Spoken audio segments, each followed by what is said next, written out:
Hello students, इस video में हम करने वाले हैं back exercise of chapter sound question 1 to 5। First question, what is sound and how is it produced. बड़ा ही सिंपल है। Sound is a form of energy, ठीक है, और कैसे प्रोड्यूस होती है? Because of vibrations. अब इसमें कुछ एग्जांपल्स दे सकते हो। It is produce due to vibrations of different types of object. जैसे एग्जांपल में आप बहुत सारे एग्जांपल दे सकते हो। मैंने यहाँ पे 2-3 लिखे हैं। ट्यूनिंग फोक में वाइब्रेशंस होते हैं, ठीक है, साउंड प्रोड्यूस होती है। बेल में वाइब्रेशंस होंगे, साउंड प्रोड्यूस होगी। वायर्स इन सितार वाइब्रेशंस प्रोड्यूस होंगे, साउंड प्रोड्यूस होगी, ठीक है। तो जो भी जिनमें भी वाइब्रेशंस होते हैं वहां पर साउंड प्रोड्यूस हो सकती है। अब जरूरी नहीं कि वो सुनाई दे आपको। कहीं कहीं पर ऑडेबल होती है, कहीं पर ऑडेबल नहीं होती है। अगर इंफ्रासोनिक है, 20 हर्ट्ज से कम है तो आपको सुनाई नहीं देगी। 20,000 हर्ट्ज से ज़्यादा है तो सुनाई नहीं देगी। इस बीच की है, अगर ऑडेबल रेंज में है, 20 हर्ट्ज से 20,000 हर्ट्ज तक है, तभी आप सुन सकेंगे, ठीक है। Next question 2, describe with the help of a diagram how compressions and rarefactions are produced in air near a source of sound. तो मैंने यहाँ पर सोर्स ऑफ साउंड एक ट्यूनिंग फोक ले लिया है। ट्यूनिंग फोक को जब हम रबर पैड से हिट करते हैं तो उसकी वजह से हिट करने से ट्यूनिंग फोक में बहुत फास्ट वाइब्रेशंस होते हैं। कितने? अप्रॉक्सीमेटली 256 हर्ट्ज तक की इसकी फ्रीक्वेंसी हो सकती है। मीन्स 256 टाइम्स ये वाइब्रेट करेगा इन 1 सेकेंड, ठीक है। 256 अलग अलग फ्रीक्वेंसी के ट्यूनिंग फोक होते हैं। 300 समथिंग का भी होता है, 256 हर्ट्ज का भी होता है, ठीक है। तो ये क्लियर हो गया। तो हम जब रबर पैड से हिट करेंगे ट्यूनिंग फोक को तो उसमें वाइब्रेशंस प्रोड्यूस होंगे, ठीक है। अब वो जो वाइब्रेशंस हुए तो वो वाइब्रेशन से क्या होगा? डिस्टर्बेंस ट्रांसमिट होगा, डिस्टर्बेंस आगे बढ़ेगा। तो व्हेन अ वाइब्रेटिंग ऑब्जेक्ट, जैसे हमारे यहाँ पर ट्यूनिंग फोक है, ठीक है, जो ब्लैक में बना हुआ ये ओरिजिनल ट्यूनिंग फोक है और ब्लू में मैंने बनाया ये, इसमें वाइब्रेशंस हो रहे हैं तो ये ऐसे ऐसे आगे पीछे होगा, ठीक है। तो जब वाइब्रेटिंग ऑब्जेक्ट मूव्स फॉरवर्ड, जब ये वाइब्रेटिंग ऑब्जेक्ट ऐसे हुआ, आगे की तरफ हुआ, तो क्या होगा? ये आगे की तरफ होगा तो it pushes the air in front of it, ठीक है। जब ये आगे की तरफ हुआ तो इसके आगे की एयर को वो पुश करेगा, मतलब उसको धक्का देगा। कंप्रेशन रीजन क्रिएट होगा, compresses the air creating a region of high pressure called compression. तो ये रीजन ऑफ कंप्रेशन बन गया, ठीक है। ये और पास में बना लेना, बिल्कुल जस्ट पास में, इसके बिल्कुल जस्ट पास में रीजन ऑफ कंप्रेशन, ठीक है। कंप्रेशन मतलब हाई प्रेशर हाई डेंसिटी का एरिया होता है। तो कंप्रेशन क्रिएट हो गया जब वाइब्रेटिंग ऑब्जेक्ट फॉरवर्ड मूव किया, तब रीजन ऑफ कंप्रेशन क्रिएट हो गया, क्योंकि पास की एयर मॉलिक्यूल्स को उसने धक्का दिया तो उस वजह से क्या हुआ? वो मॉलिक्यूल्स पास पास आ गए, ठीक है। It starts moving away from the surface of the vibrating, जो कंप्रेशन है वो आगे बढ़ने लगेगा। It starts moving away from the surface of vibrating object. इसके बाद क्या होगा? वो जो वाइब्रेटिंग ऑब्जेक्ट है वापस पीछे की तरफ आएगा ना, वो तो वाइब्रेट कर रहा है, लगातार वाइब्रेट कर रहा है, बहुत बहुत फास्ट वाइब्रेट कर रहा है। तो जब ये सेकंड स्टेप हुआ तो as this occurs the surface moves backward, ये वाइब्रेटिंग ऑब्जेक्ट का सरफेस पीछे गया। जब ये पीछे गया तो मॉलिक्यूल्स दूर दूर हो जाएंगे और रीजन ऑफ रेयरफैक्शन क्रिएट होगा। तो उसके बाद, इसके बाद कंप्रेशन के बाद रीजन ऑफ रेयरफैक्शन क्रिएट होगा, देन कंप्रेशन रेयरफैक्शन और कॉन्जिक्यूटिव कंप्रेशन और रेयरफैक्शन से साउंड ट्रैवल हो जाती है, प्रोपोगेट हो जाती है।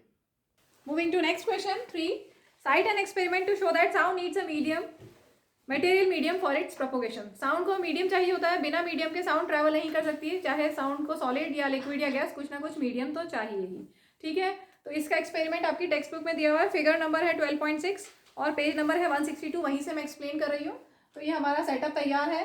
बेल जार ट्रांसपेरेंट होता है, जिससे आपको दिखाई दे कि यहाँ पर हैमर गॉन्ग से स्ट्राइक हो रहा है और बेल बज रही है, ठीक है। जब बेल बज रही है मतलब साउंड प्रोड्यूस हो रहा है, ठीक है। यहाँ से इलेक्ट्रिकल कनेक्शन है, जहाँ से यहाँ पे स्विच ऑन करेंगे आप, ये इलेक्ट्रिकल कनेक्शन दिया हुआ है। जब स्विच ऑन करेंगे तो बेल रिंग करेगी और आपको वॉइस क्लियर साउंड सुनाई देगी, ठीक है। यहाँ पर कॉर्क लगा है और ये अपनी बेल है। अब हमने क्या किया, इसको हमने कनेक्ट कर दिया वैक्यूम पंप से। तो क्या होगा? जैसे हमने स्विच ऑन किया बेल रिंग करेगी and you can hear sound, ठीक है। अब धीरे धीरे हम क्या करेंगे, वैक्यूम पंप से एयर को निकालने लगेंगे यहाँ से। तो जैसे जैसे एयर यहाँ पर इस बेल जार में एयर कम होती जाएगी तो बेल की साउंड फेंट होती जाएगी, धीरे धीरे फीबल होती जाएगी, आपको धीरे धीरे कम कम कम सुनाई देने लगेगा। और बहुत ज़्यादा अगर एयर आपने निकाल दिए, मैक्सिमम एयर अगर आपने निकाल दी, मतलब वैक्यूम, देखो 100% तो वैक्यूम नहीं हो सकता, लेकिन मैक्सिमम जितना निकाल सकते हैं उतनी निकाल दिए तो no sound will be heard. अगर हमने पूरा ही एयर पूरा रिमूव कर दिया, पूरा 100% वैक्यूम कर दिया तो no sound will be heard, ठीक है। इसको एक बार टेक्स्ट बुक से देख लीजिए, पेज नंबर 162।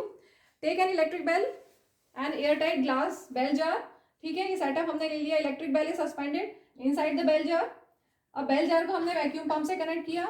जब हम स्विच ऑन करेंगे तो क्या होगा, आपको साउंड सुनाई देगी। Now start the vacuum pump. जब एयर को ग्रेजुअली हम पंप आउट करेंगे तो sound will become फेंटर and फेंटर, although the same current is passing. Current तो पास हो रहा है, लेकिन करंट पास हो रहा है, हैमर गॉन्ग से स्ट्राइक हो रहा है, फिर भी आपको साउंड फेंट होती हुई दिखाई सुनाई देगी। क्यों? क्योंकि एयर धीरे धीरे हम रिमूव करते जा रहे हैं। After some time when less air is left inside the bell jar, तो बहुत फीबल साउंड सुनाई देगी। एंड क्वेश्चन है what will happen if the air is removed completely, then no sound will be heard. Next question, why is sound wave called a longitudinal wave? तो देखिए longitudinal wave में क्या होता है, suppose ये डायरेक्शन ऑफ प्रोपोगेशन है और ये पार्टिकल, तो पार्टिकल क्या होता है, बैक एंड फोर्थ, पीछे गया आगे गया, ऐसे ही सारे पार्टिकल्स पीछे आगे आगे पीछे बैक एंड फोर्थ मूव करते हैं parallel to the direction of propagation of the sound wave. ठीक है, और इसमें कॉन्जिक्यूटिव किस फॉर्म में साउंड वेव ट्रेवल होती है, साउंड वेव ट्रेवल होती है in the form of compressions and rarefactions. तो वही लिखा है, sound wave is called longitudinal wave as it travels in a medium in the form of compressions and rarefactions, जहां पर पार्टिकल्स वाइब्रेट करते हैं इन अ डायरेक्शन, ये particle vibrate कर रहा है in a direction parallel to the direction of propagation of the wave. ठीक है, इसलिए इसको लॉन्गिट्यूडनल वेव बोला है, क्योंकि यही डायरेक्शन ऑफ प्रोपोगेशन है और यही आगे पीछे जाने का डायरेक्शन है। तो ये डायरेक्शन पैरेलल या एंटी पैरेलल, ये डायरेक्शन ऑफ प्रोपोगेशन। ठीक है, जब वाइब्रेट किया ऐसा तो हम बोलेंगे पैरेलल, और जब वाइब्रेट किया बैक टू बैक तो हम बोलेंगे एंटी पैरेलल। तो साउंड ऑब्जेक्ट जो पार्टिकल्स है वो बैक एंड फोर्थ वाइब्रेट करते हैं and parallel to the direction of propagation of sound wave. Next question, which characteristic of sound helps you to identify your friend by his voice while sitting with others in a dark room? तो आप कैसे identify कर सकते हैं कि आपके friend की voice है? बाय द क्वालिटी और टिम्बर। देखिए 3 कैरेक्टरिस्टिक्स आपने पढ़े हुए हैं इस चैप्टर में। एक था pitch depends on frequency, the more the frequency, pitch और फ्रीक्वेंसी डायरेक्टली प्रोपोर्शनल होते हैं, the more the pitch more will be frequency. इसके बाद आपने पढ़ा था loudness depends on amplitude, the more the amplitude more will be loudness. ठीक है, अब हम बोल रहे हैं कि सपोज आपका फ्रेंड है और आपको आइडेंटिफाई करना है कि कौन बोल रहा है, तो आप उसकी क्वालिटी, साउंड की क्वालिटी कैसी है, टिम्बर कैसा है, उससे आप जज कर सकते हो। वैसे भी अगर कोई 2 साउंड है, अगर वो सेम पिच और सेम लाउडनेस की है तो भी हम डिफरेंशिएट कर सकते हैं by the quality of sound. So finally the quality और timbre of sound is that characteristic which enables us to distinguish one sound from the other even when these are of the same pitch and loudness.